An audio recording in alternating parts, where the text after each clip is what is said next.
Hello students, আশা করছি তোমরা সবাই ভালো আছো। আজকে আমরা শুরু করব লেসন 3।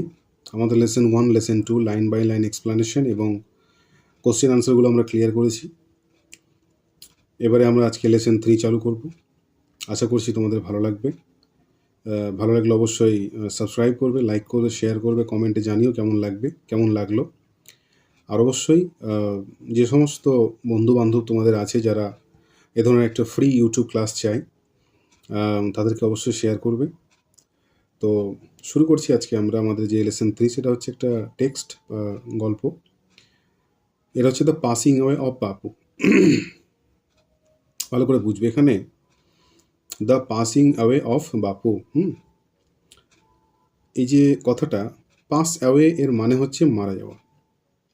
তো পাসিং অ্যাওয়ে এর অর্থ হচ্ছে কি, বাপু যখন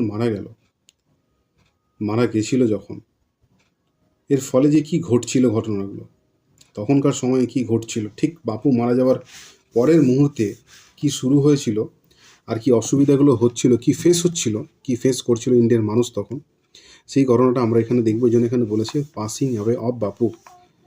শুনলে মনে হবে যে আমরা যেন এখন বাপুর মৃত্যুটাকে রিয়েলাইজ করছি। এই কথাটা আমরা এই গল্পে কিন্তু বুঝতে পারবো। তো তোমরা বইটা খোলো, পেজ নাম্বার 16 বার করো, 16 নম্বর পাতা, lesson number 3, passing away of বাপু। নয়নতারা সেগেলের ব্যাপারে তোমরা একটু পড়ে নিও, ঠিক আছে। 1927 ওনার জন্ম, এখন উনি জীবিত আছেন। ইন্ডিয়ান রাইটার ছিলেন, প্রথম ভারতীয় লেখিকা উনি। ইংরেজিতে তিনি একটা ভালো খ্যাতি পেয়েছিলেন, ওয়াইড রিকগনিশন।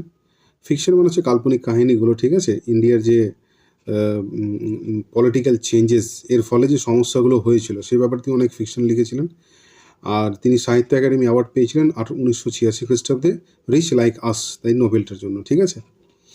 তো আমরা মানে টেক্সটটাকে একটু জোর দিই, মানে ওনার ব্যাপারে বেশি ডিটেলস এই জন্য বললাম না যে আজ পর্যন্ত মাধ্যমিকের কোনো পরীক্ষায় দেখা যায়নি লেখকের ব্যাপারে বেশি কিছু জানতে। খুব বেশি হলে পাসিং অ্যাওয়ে অফ বাপু, নয়নতারা সেখাল, ডেট অফ বার্থটা জেনে নিও, ব্যাস, ঠিক আছে। আর রিচ লাইক আস, এটা মুখস্থ করে রাখিও, ব্যাস। এবার দেখো বইটাতে কি বলছে। দ্য টেক্সট মানে পাঠ্য বইটা, an extract from Nayantara Sahgal's memoir পার্সন, প্রিজন অ্যান্ড চকলেট কেক, ঠিক আছে। তো এই যে প্রিজন অ্যান্ড চকলেট কেক, এই ধরনের কোনো একটা স্মৃতি বা কোনো একটা স্মৃতি লেখা, এ ধরনের একটা জায়গা থেকে তিনি এই বইটা তুলে এনেছেন আর কি। এই আমাদের বইটা, বর্তমান বইটা। Recounts the incidents following the death of Gandhiji. Following মানে ঠিক পরে, রিকাউন্ট মানে হচ্ছে কি, পুনরায় মনে করা। তো গান্ধীজির মৃত্যুর পরে ভারতের কি অবস্থা ঘটেছিল, এই অবস্থা নিয়ে আমরা এই গল্পটা আজকে পড়বো, ঠিক আছে। It vividly describes not only the author's personal sense of loss মানে কোনো কিছু হারিয়ে যাওয়ার যে একটা চিন্তা ভাবনা, মানে কোনো কিছু হারিয়ে গেলে, মূল্যবান কিছু হারিয়ে গেলে আমাদের যে অনুভূতি হয়, সেই অনুভূতিটা কবি বলতে, এখানে লেখিকা নয়নতারা সেগাল বলছেন যে এই গল্পটা কেবলমাত্র যে অথার বা লেখিকার যে ব্যক্তিগত কোনো কিছু হারিয়ে যাওয়া ব্যাপারটা নয়, but also the collective grief of the entire nation. Collective মানে একত্রিত, অ্যাকুমুলেটেড, একসঙ্গে। যেমন মনে করো যে কারো একজন হয়তো পায়ে ব্যথা লাগলো, বা সে হয়তো রাস্তায় পড়ে গেল, তাহলে সে কিন্তু একা একা কাঁদবে, ঠিক আছে। তো কারো হয়তো একটু হাতের আঙুলটা কেটে গেলো, সে একা কষ্ট পাবে। কারো হয়তো মাথায় একটা ইট পড়ে গেল, সে একা কষ্ট পাবে। কিন্তু কেউ যদি মারা যায় তাহলে কিন্তু আমরা একসাথে কষ্ট পাই, অনেকগুলো লোক একসাথে কষ্ট পায়, এটাকে বলা হয় কালেকটিভ গ্রিফ। বুঝতে পারলাম? তাহলে কালেকটিভ গ্রিফটা কি, যখন কোনো একটা পার্টিকুলার ঘটনাকে কেন্দ্র করে অনেকগুলো মানুষ যখন কষ্ট পাবে, তখন সেটাকে বলা হয় কালেকটিভ গ্রিফ। এটা বেশি হয় কখন, মানুষ মারা গেলে, ঠিক আছে। অফ দ্য এন্টায়ার নেশন, পুরো যে জাতি, আমাদের যে ইন্ডিয়ান নেশন, এই পুরো জাতির মানুষেরা কীভাবে কষ্ট পেয়েছিল, সেই জিনিসটা আমরা এখানে দেখব। কখন? At the passing away of Mahatma Gandhi মারা যাওয়ার পরে যে সমস্যাগুলো হয়েছিল, কতটা দুঃখ ভারতীয় মানুষরা পেয়েছিল, এই জিনিসটা আমরা এই গল্পটাতে দেখব, ঠিক আছে। তো শুরু করি ইউনিট 1। চেষ্টা করব যতটা শর্ট টাইমের মধ্যে বেশি করে বলা যায়। ঠান্ডাও প্রচুর লাগছে, আশা করছি তোমাদেরকেও লাগছে। একটা কথা মনে রেখো যে এই টাইমটা, ঠান্ডাটা শেষ হচ্ছে, গরমটা আসবে, হ্যাঁ। এই টাইমে জামা কাপড় ঠিক মতো পরো, ঠিক আছে। আর খাওয়া দাওয়া ঠিক মতো করো, গরম জল খেও, কারণ এই টাইমটাই শরীরটা খারাপ হওয়ার চান্স বেশি থাকে, ঠিক আছে। আর যদি কোনো ওল্ড টেনের ছেলে মেয়ে দেখো, যারা পুরনো ছাত্রী, তারা অবশ্যই খেয়াল রেখো, কারণ তোমাদের পরীক্ষায় গিয়ে আসছে আর কি। যাই হোক, আই ওয়াজ হ্যাভিং টি। দেখো, হ্যাভ মানে বেসিক্যালি আমার কাছে কোনো কিছু আছে, কিন্তু হ্যাভের সময় না, অনেক সময় হ্যাভ মানে কিন্তু খাওয়া হয়, কোনো কিছু পান করা হয়। এখানে বলছে আই ওয়াজ হ্যাভিং টি। তো হ্যাভ মানে কি, মানে হ্যাভ মানে তো আছে, তো আমার কাছে কি আছিল, এমন তো নয়। আই ওয়াজ হ্যাভিং টি, আমি চা পান করছিলাম অ্যাট হোম, তার বাড়িতে বসে। এখানে হোম মানে কি বলতো, হোম হোম আর হাউস, হোম মানে বেসিক্যালি যে এরিয়াটা, ঠিক আছে তো, আর হাউস মানে এরকমই বোঝায়, ইমোশনাল কানেকশন বোঝাতে হয় আর কি। তো I was having tea at home, আমি আমার বাড়িতে বসে চা পান করছিলাম। On the evening of 30th January 1948, 1948 সালে 30শে জানুয়ারির একটা সন্ধেবেলা নয়নতারা সেইখাল, আই মানে হচ্ছে নয়নতারা সেইখাল, উনি বাড়িতে বসে নিজের বাড়িতে চা পান করছিলেন, ঠিক আছে তো। এটা তোমাদেরকে মনে রাখতে হবে কিন্তু, এই অন ইভিনিং আর 30th জানুয়ারি 1948 হ্যাভিং টি, ঠিক। When I was called to Birla House by an urgent telephone, when I was called, তো আই কল মানে আমি ডাকি, আর আই ওয়াজ কল্ড মানে কি আমাকে ডাকা হয়েছিল, হচ্ছে প্যাসিভ। আই কল আমি ডাকি, আমি নিজে নিজে করি অ্যাক্টিভ, আর আই ওয়াজ কল্ড আমাকে ডাকা হয়েছিল, এটা হচ্ছে প্যাসিভ, ঠিক আছে। টু বিড়লা হাউস মানে বিড়লা হাউস, এটা হচ্ছে adverb. By an urgent telephone, আমাকে একটা মানে আর্জেন্ট মানে হচ্ছে খুব তাৎক্ষণিক একটা টেলিফোন করে আমাকে জানানো হলো, এবং আমাকে কি হলো, আমি কল করা হলো যখন আমি বিড়লা হাউসে বসে মানে যখন আমি বাড়িতে বসে চা খাচ্ছিলাম, তখন আমাকে বিড়লা হাউসে ডাকা হলো। Gandhiji had been shot, Gandhiji not had shot, Gandhiji কাউকে গুলি করেনি, গান্ধীজি হ্যাড বিন শট, ওনাকে গুলি করা হয়েছে। He is on his way, তাহলে কোথায় গুলি করা হয়েছে, অন হিজ ওয়ে, তিনি রাস্তাতেই ছিলেন, টু এ প্রেয়ার মিটিং, মানে তিনি বাড়ি থেকে বেরিয়ে কোনো একটা প্রেয়ার মিটিংয়ে যেতেন, এরকম সময় মধ্যেখানে রাস্তায় কোনো একটা জায়গাতে তাকে কিন্তু গুলি করে দেওয়া হয়েছে, ঠিক আছে। তাহলে অবশ্যই মাথায় রাখবে যে গান্ধীকে কিন্তু বিড়লা হাউসে গুলি করা হয়নি, ঠিক আছে। গান্ধী কিন্তু নিজের বাড়িতে গুলি করা হয়নি, গান্ধীকে রাস্তাতে গুলি করা হয়েছিল। আই ওয়াজ নাম মানে একদম মানে লো হয়ে যাওয়া, মানে একদম ভেঙে পড়া, নাম উইথ শক, এই যে আঘাত, গান্ধীজির মৃত্যুতে আমি একদম ভেঙে পড়েছিলাম। As I got in to the car, got in to মানে উঠে বসা, চড়ে বসা, গাড়িতে যখন আমি উঠলাম আমি যেন শোকে ভেঙে পড়েছিলাম। অ্যাট দ্য বিড়লা হাউস, এবার কিন্তু বিড়লা হাউস, তাহলে বিড়লা হাউসে কেন গেল, কারণ মরার পরে গান্ধীজিকে বিড়লা হাউসে নিয়ে যাওয়া হয়েছিল গুলি করার পরে। গান্ধীজির relatives and followers had gathered round his body, দেখো এখানে একটা জিনিস মনে রাখার আছে, যে গান্ধীজির relatives and followers had gathered round his body, গান্ধীজির ফলোয়ার্সরা আর রিলেটিভসরা আত্মীয়রা, আর ফলোয়ার্স মানে অনুগামীরা, কী হয়েছিল, তার বডির চারিদিকে একত্রিত হয়েছিল, রাউন্ড হিজ বডি কিন্তু, ঠিক আছে, মাইন্ডেড, রাউন্ড হিজ বডি। আর কারা একত্রিত হয়েছিল, রিলেটিভস আর ফলোয়ার্সরা। There was silence in the room as Gandhiji breathed his last, Gandhiji যেহেতু তার নিঃশ্বাসটা ত্যাগ করেছেন, তার জন্য ঘরটায় কিন্তু কী ছিল, সাইলেন্স ছিল, নীরবতা ছিল ওই ঘরটাতে, ঠিক আছে।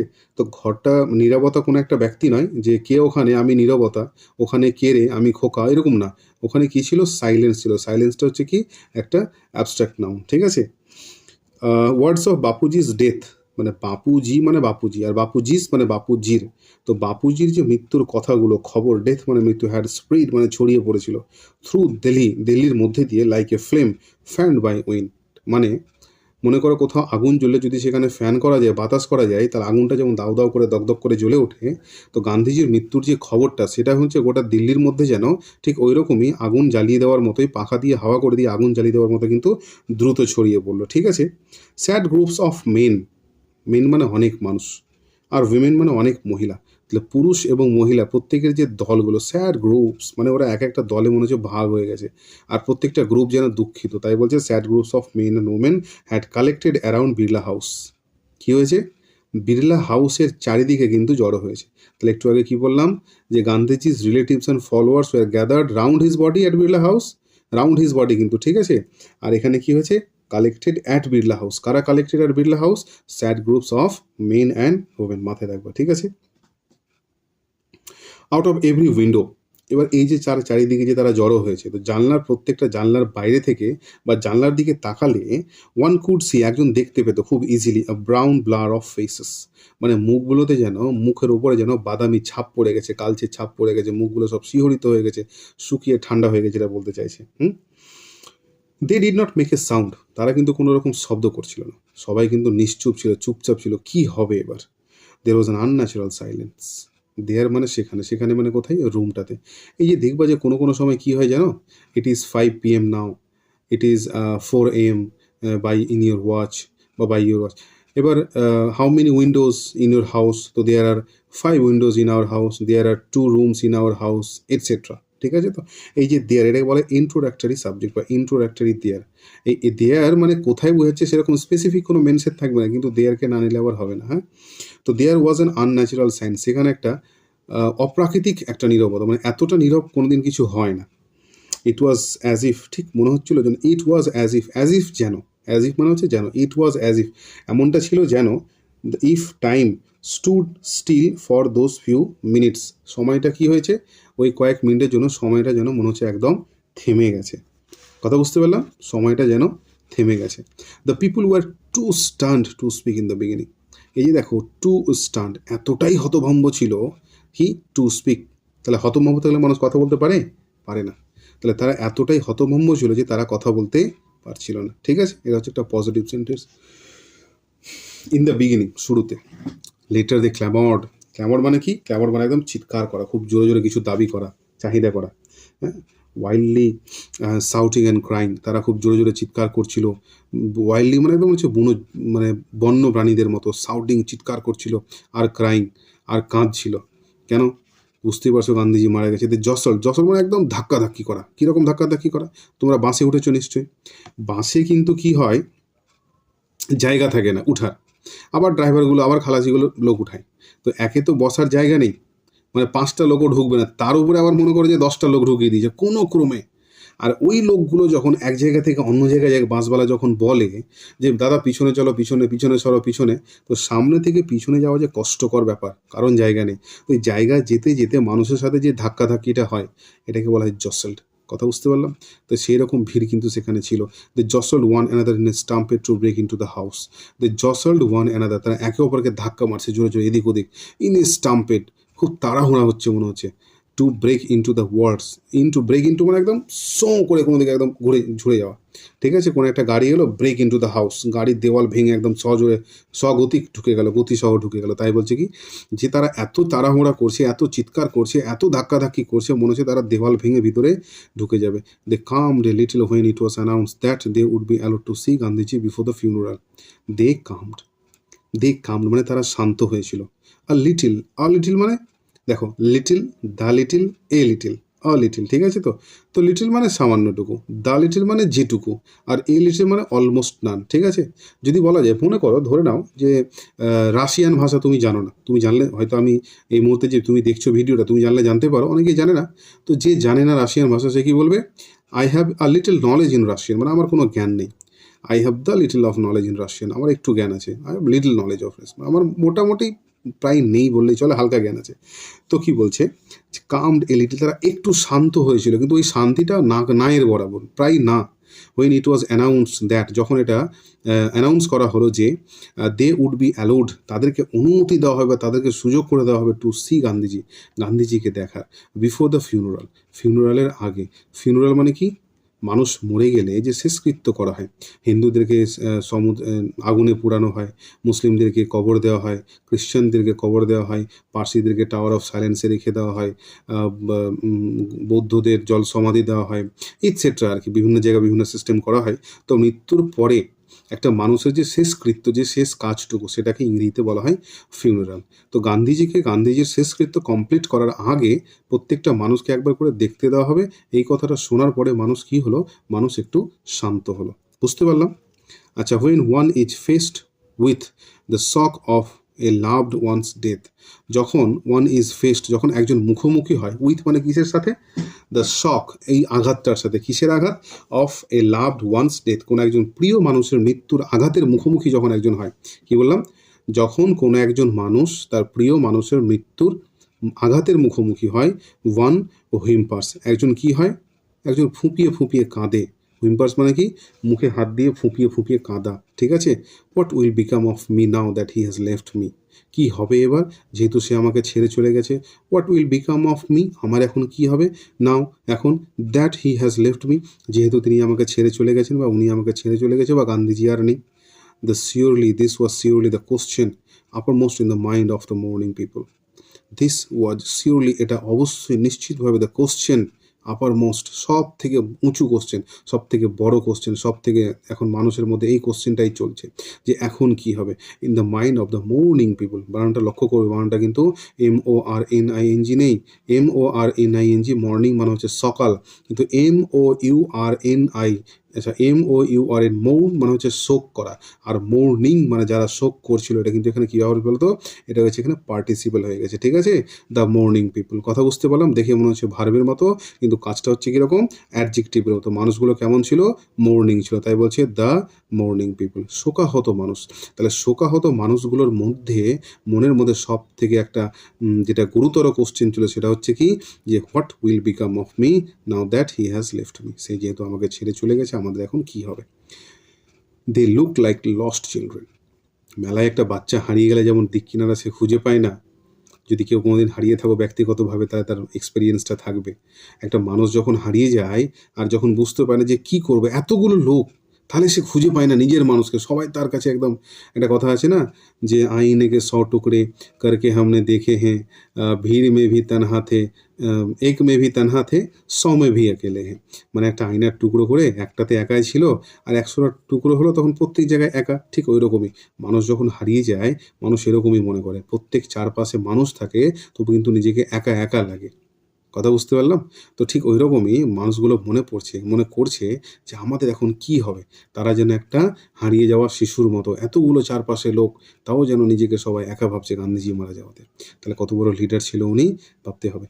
ইট was the question in many of our hearts as we sat, আমরা তখন বসেছিলাম, আর it was the question in many of our hearts, আমাদের প্রত্যেকের মনে কিন্তু একটা কোশ্চেন ছিল, কি কোশ্চেন ছিল, স্টিল শকড অ্যান্ড আনবিলিভিং, আর এই কোশ্চেনটা আমাদেরকে এখন আঘাত দিচ্ছিল, আর আমরা সেটাকে বিশ্বাস করতে পারছিলাম না। কি বিশ্বাস করতে পারছিলাম না, that Gandhiji had already died, Gandhiji মারা গেছেন। We could not believe that Gandhiji is no more, we could not believe that Gandhiji will not walk with us again, we could not believe that Gandhiji had breathed his last. এগুলো তারা বলছে, আমরা বুঝতে পারছিলাম, মানে আমরা বিশ্বাস করতে পারছিলাম না যে গান্ধীজি মারা গেছেন। We listen to the broadcast, broadcast মানে জানো তো, সম্প্রচার, মানে কোনো কিছুকে বার্তা মানুষের মাধ্যমে পৌঁছে দেওয়া কোনো মাধ্যমে, সেটা টিভি হতে পারে, রেডিও হতে পারে, মাইক হতে পারে, অ্যালাউন্স হতে পারে, ঠিক আছে। তো যেমন মসজিদে কেউ মারা যায়, তখন একটা ইমাম সাহেব বা মৌলানা যেটা বলে, কি বলে, যে একজন মারা গেছেন, এটা হচ্ছে ব্যাপার। অথবা আর কোনো কোনো কোনো হিন্দু বা অন্য কোনো ধর্মীয় অনুষ্ঠানে তুমি দেখতে পাবে যে তোমাকে একটা অ্যালাউন্স করা হয় যে অমুক তারিখে অমুক জায়গায় ওই মেলাটা হচ্ছে, এগুলোকে বলা হয় ব্রডকাস্ট, ঠিক আছে। তো তাহলে we listen to the broadcast, আমরা সেই সম্প্রচারটাকে শুনেছিলাম, বলছিল that the people, telling the people of India that their Bapu was no more, কি বলছিল, যে তাদের বাপু আর বেঁচে নেই। কথা বুঝতে পারলাম। একটু ভিডিওটা লং হয়ে গেল, আমি তোমাদেরকে বলে রেখেছিলাম যে ভিডিও 15 থেকে 20 মিনিটের মধ্যে হবে, বেশি যাবে না, চেষ্টা করব। হ্যাঁ, তো আজকেও 15 মিনিটটা পার হলো, তবে 20 মিনিটের মধ্যে। তো এই হচ্ছে আজকের আমাদের গল্প, ঠিক আছে। আমরা এখানে কি দেখলাম, যে হঠাৎ করে নয়নতারা সেহগালকে 1948 সালে 30শে জানুয়ারি সন্ধ্যেবেলা ফোন করে বলা হয়েছে যে গান্ধীজি গায়ে গুলি লেগেছে, ওনাকে বিড়লা হাউসে নিয়ে যাওয়া হয়। বিড়লা হাউসে মানুষজন সব দাঁড়ায়, একত্রিত হয়, মানুষেরা কষ্ট করতে থাকে। যখন গান্ধীর খবরটা সারা দিল্লিতে আগুনের মতো ছড়িয়ে পড়ে যায়, মানুষ চেঁচামেচি করছিল, মানুষ চিৎকার চেঁচামেচি করছিল, হুড়োহুড়ি করছিল গান্ধীকে দেখার জন্য। কিন্তু যখন তাদেরকে বলা হলো একটা অ্যালাউন্সের মাধ্যমে যে গান্ধীজিকে অবশ্যই দেখতে দেওয়া হবে, তারা একটু শান্ত ছিল। কিন্তু প্রত্যেকের মনের মধ্যে একটা কোশ্চেন ছিল যে গান্ধীজি মারা গেছে, আমাদের এখন কি হবে। শেষ পর্যন্ত ঠিক আছে, তারা সেই ব্রডকাস্টটাকে শুনলো ফাইনালি, যে তাদের বাপু আর নেই। কথা বুঝতে পারলাম। তো যাই হোক, এই গল্পে অনেক বড় মেসেজ আছে, আমরা একদিন দেখব। আপাতত এখানে থাক। অবশ্যই ভালো করে পড়ো, মন দিয়ে পড়ো, খুব মন লাগিয়ে পড়ো, যাতে করে মাধ্যমিক পরীক্ষাটাকে কন্ট্রোল করা যায়, ভালো রেজাল্ট করা যায়।